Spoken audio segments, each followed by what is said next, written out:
Boa tarde, alunos do PISM 3 do curso Olivia Kingman. Dá uma ajeitada aqui no chapéu, vamos lá. Continuando a nossa bate-papo sobre a Segunda Guerra Mundial. Na última aula nós falamos das causas da Segunda Guerra Mundial, né? Debatemos bastante, dizemos que ela foi uma continuação da primeira, dizemos tudo o que diz respeito à Segunda Guerra relacionado ao Tratado de Versalhes. E agora nós vamos falar da guerra propriamente dita. A guerra começa com a invasão da Polônia em setembro de 1939. De certa forma, ela pegou o mundo de surpresa, por incrível que pareça. Toda aquela preparação da Alemanha nazista, aqueles tratados de não agressão que foram feitos, tá? Tudo aquilo parecia que não estava acontecendo. Pegou França, Inglaterra, Estados Unidos, de certa forma, de surpresa. E a Alemanha começa uma ofensiva fulminante. Os grandes generais alemães, eles desenvolveram, o geógrafo Karl Schopper, ele desenvolveu uma maneira de fazer guerra chamada Blitzkrieg, a guerra relâmpago. O que era a guerra relâmpago? Era ataques maciços de artilharia e de força aérea muito intensa ao inimigo, sem um aviso prévio, sem nada. A surpresa era tão grande que toda a força aérea da Polônia foi eliminada sem que sequer um único avião decolasse. E assim começa a Segunda Guerra Mundial. Para tornar mais didático, nós dividimos a guerra em três momentos, tá? A guerra começou em 39, ela vai até 45. Nos primeiros 2 anos da guerra, de 39 a 41, o que nós percebemos?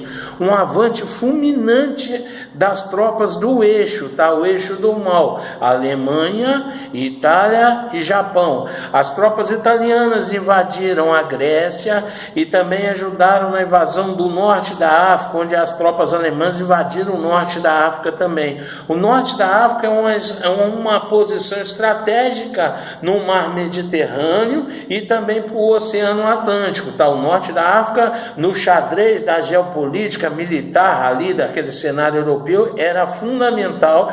A Alemanha conseguiu dominar aquilo com uma certa facilidade e o Japão coloca em prática seus planos expansionistas no Sudeste Asiático, numa região chamada Cochinchina, ao sul da China. Ali depois vai ser fragmentado nas guerras de descolonização, na década de 50 e 60, dali vai surgir a Indochina, a Malásia, o Vietnã, o Laos, o Camboja, toda uma região, mas o Japão invade aquilo ali, invade a Península Coreana, tá? Invade a China também e volta seus olhos também para o leste, tá? No leste, a briga do Japão é em particular contra os australianos e contra os Estados Unidos, mas ele ainda não ataca os Estados Unidos nesse primeiro momento, tá? Nesses primeiros 2 anos de guerra, o Japão ainda não mexe com os Estados Unidos. A briga dele é pelo controle do Pacífico e as mais de 3.000 ilhas que separam os Estados Unidos do Japão. Se virarmos o globo terrestre assim, o Japão está de frente aos Estados Unidos, tá? Só o Pacífico separando eles, mais de 3.000 ilhas no meio. Então existia por parte do Japão o interesse em conseguir o domínio dessas ilhas, e assim começa a guerra. A Alemanha invade muito rapidamente 8 nações, e aí começa o drama das minorias. As minorias já existiam nesses países, na verdade eram povos que vieram da onde? De onde surgiam esses povos? A história, nós temos que fazer um retrocessozinho.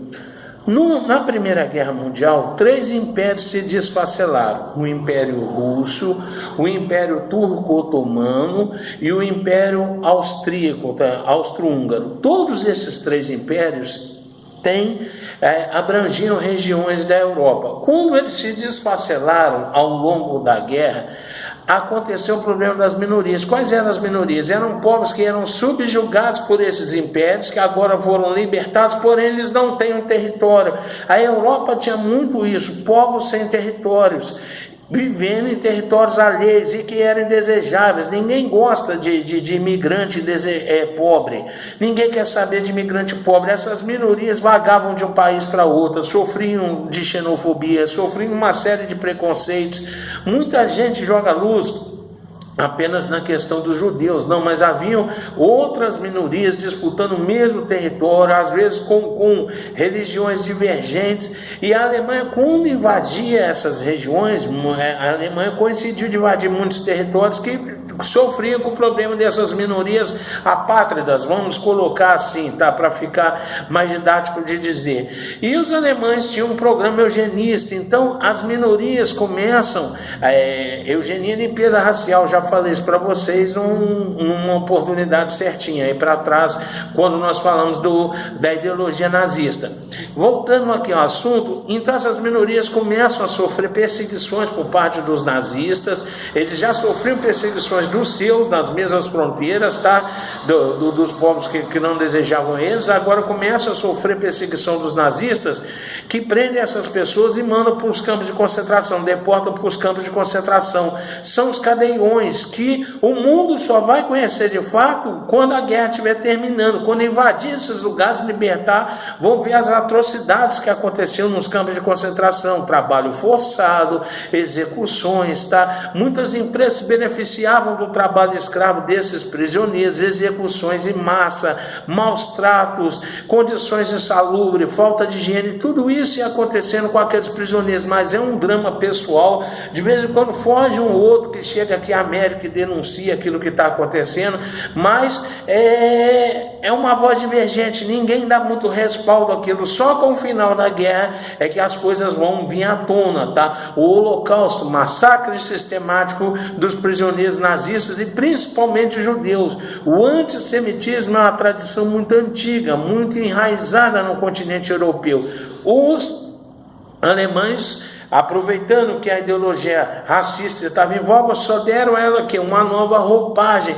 Por isso o silêncio de tanta gente, a execução dos judeus, as perseguições aos judeus, aquelas atrocidades todas que eram cometidas contra aquele povo, tá? Isso é muito interessante de saber. Nesse primeiro momento, esse drama silencioso já começa a acontecer, e uma invasão fulminante, tá? Vitória atrás de vitória das tropas do eixo, tanto por parte da Alemanha, tanto por parte do Japão e tanto por parte da Itália. A França é invadida, o grande sonho nazista de invasão à França é concretizado. Metade do país é dominada, a outra metade resiste.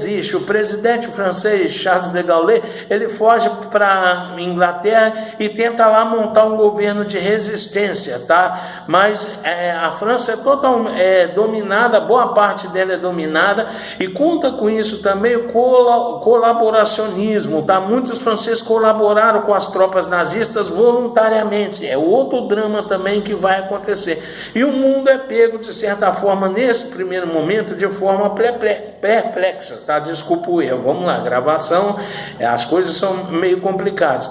No ano de 42, dois grandes acontecimentos vão mudar os rumos da guerra. O primeiro é o seguinte: o ataque japonês à base americana de Pearl Harbor. E o segundo vai ser a invasão da União Soviética pelas tropas nazistas.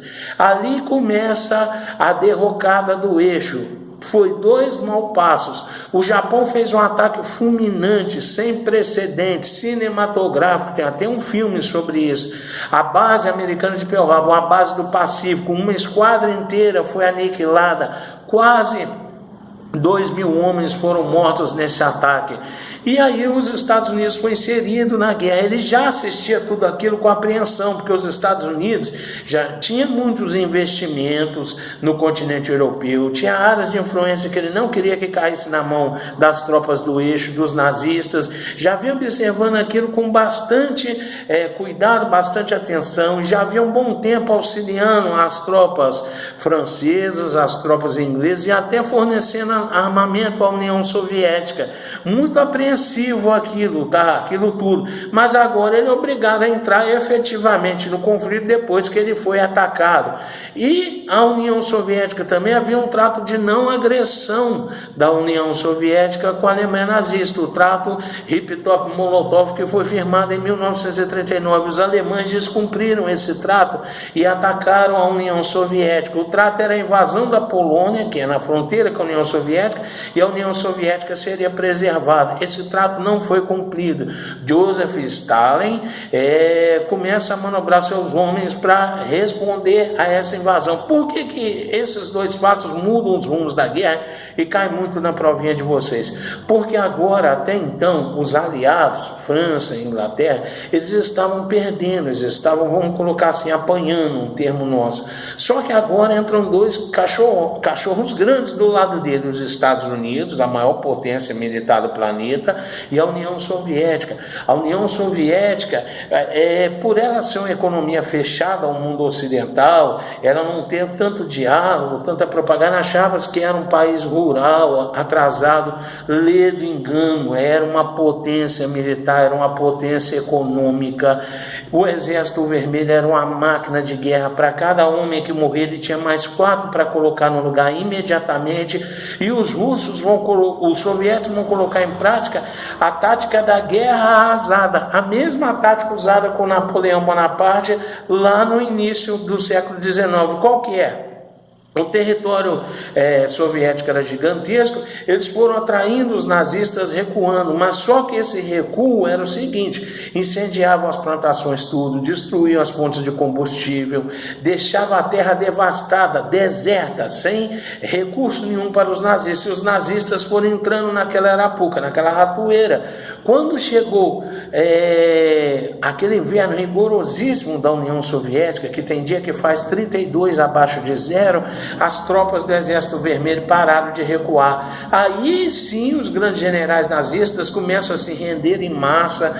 É uma derrocada, tá? A Batalha de Stalingrado, ela é um divisor de águas, tá? O Stalingrado era um centro industrial muito importante da União Soviética. Os nazistas tentam invadir ali, moravam lá 3 milhões de habitantes que resistiram bravamente a um cerco de quase 8 meses. Ali é a grande primeira derrota significativa dos nazistas na frente leste. É também interessante falar que a derrocada do eixo começa a partir desse momento também, porque as tropas nazistas ficaram divididas. Antes elas estavam agindo só para o leste, agora foi um pouco para o leste, a frente ocidental, e um pouco para o leste, a União Soviética, a frente oriental. E lá uma derrota muito contundente acontecendo, generais importantes do exército nazista se entregando ao Exército Vermelho, a máquina de guerra que era o Exército Vermelho, que vinha comprimindo, empurrando as tropas nazistas rumo à Alemanha. Agora a questão é na frente oeste, na frente ocidental. Na frente ocidental, há tempos os aliados vinham planejando uma invasão da França. Corria um boato, tá? Era quase certo que o trampolim usado seria a África, a Itália, e da Itália para a França. Só que os grandes estrategistas dos aliados optaram por fazer a invasão direta da França via mar. O trampolim seria a Inglaterra. Tropas canadenses, americanas e inglesas fariam este avanço nas praias da Normandia. São umas praias que existem no extremo oeste da França. E dali seriam a cabeça de ponte, é um termo muito usado pelos militares. É da onde as tropas saltam para ali fazer um trampolim e conquistaram um território mais adiante. Esse plano foi descoberto com muita antecedência pelos nazistas.